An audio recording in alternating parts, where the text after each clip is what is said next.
Hey guys, for this week's video I'm going to talk about a few books that I loved as a child.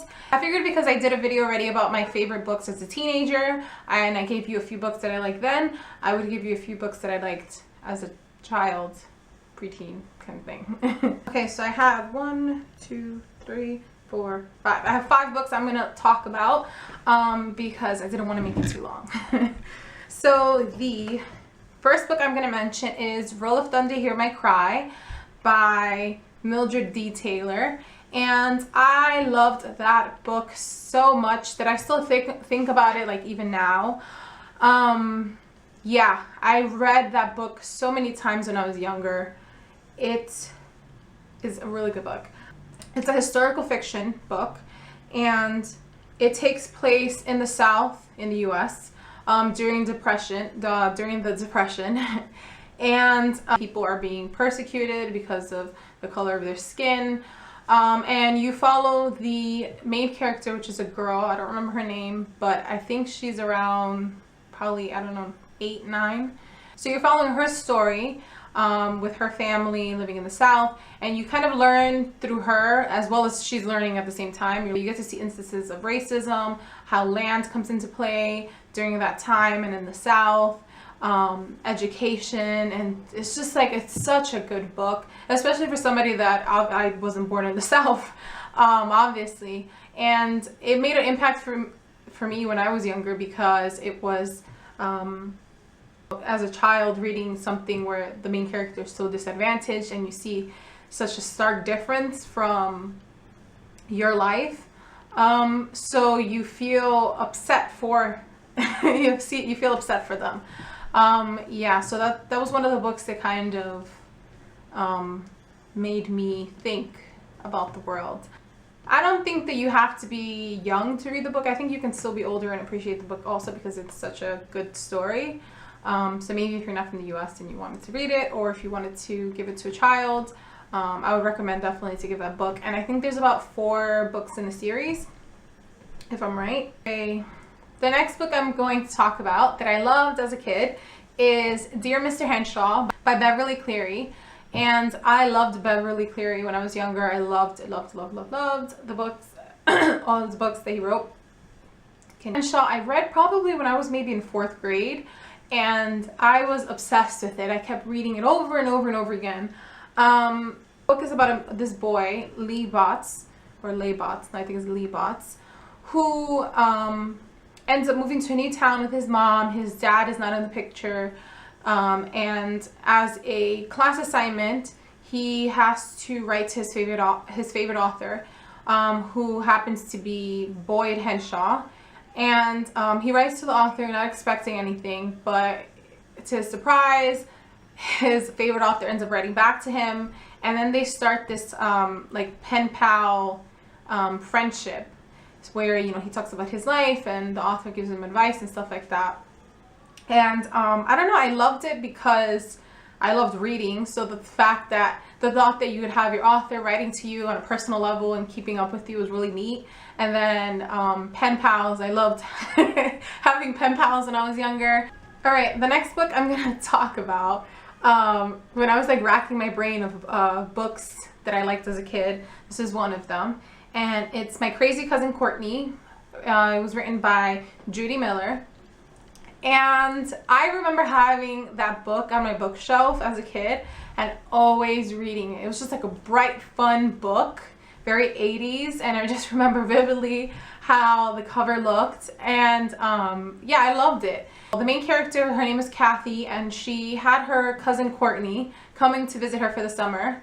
And her cousin is like the complete opposite of her. Kathy's like quiet, responsible, reserved, you know, more, so I guess I identified with Kathy. And then you had her cousin who was just out there, you know, liked to dress to get attention, was very outspoken.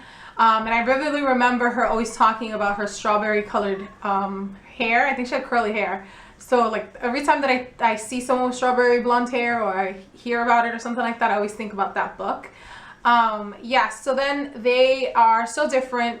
They kind of don't really get along that well, but they end up thinking that they find a murder and spend the summer trying to figure out what they should do about what they saw. I guess I related to it because probably around during the time I had one of my cousins visiting, and like I said, I related to the main character, and my cousin was more like Courtney, I guess, in a bit. So yeah. Okay, so the next book I'm going to talk about is Calvin and Hobbes, or Calvin and Hobbes. Hobbes, I don't know how you say it, but I say Calvin and Hobbes. It's written by Bill Watterson, and I've mentioned the books before because I've showed them in hauls that I've bought them back, and I loved I loved it as a kid. I had all of them, and it follows the main character is Calvin, and it's like a comic strip that follows his life kind of as a kid. Most of the time is always through his perspective. So it's him with his best friend, who is a stuffed tiger called Hovis. I call him Hovis. That he sees as a real actual tiger that is alive and breathing and interacts with him, but everyone else just sees it as a stuffed tiger. But yeah, I loved it because he was like a kid, and he had a huge vocabulary. He had a tiger, which I wish I could own myself, that he got to, play with and stuff. And his friend was cool. And just the stuff that he would just like think up was like crazy, and it was hilarious. I loved it. And then the last book that I'm going to mention that I liked as a kid, which is several books, is the Wayside School books, written by Sachar. I'm sorry, I can't see your name. Can't say the name. Sachar? I don't know.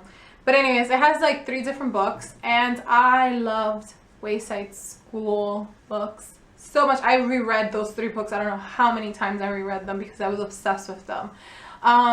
And Wayside School, it's so funky. So basically, it's a school that has 30 floors and 1 classroom on each floor because it was built wrong, and the 19th floor doesn't exist. It was originally supposed to be a 1-story building with 30 rooms, but they built it wrong or whatever. And then the school, because it has so many floors, it kind of leans. And it mainly centers around the classroom on the 30th floor, which is Miss Jewel's class. And in the first book, you have 30 chapters. So it's like each kid, you get to see like each kid has their own chapter, and you get introduced to them. And then the other 2 books deal with other like stories. It's not necessarily just with the kids in the classroom. You also get to see other floors, and you get to see like the cafeteria and going outside and the principal. And it's like, it's one of those quirky books. It's so good though. Like it's hard to explain because it's like, you have floors that exist, but they don't. Then you have people that are invisible, and then I don't know, it's really funky. Okay, so those are all the books that I have to tell you about that I loved as a kid. I will list all the books that I mentioned below so you can find them and read them if you haven't. They're great. And if you want to let me know what books you loved as a kid, I'd love to hear. Yeah, and if you want to see me do another one of these videos of like, books I liked as a kid or as a teenager and stuff like that, let me know in the comment section and I can do more of them. Yeah, so thanks for watching, and I'll see you guys next week. Bye!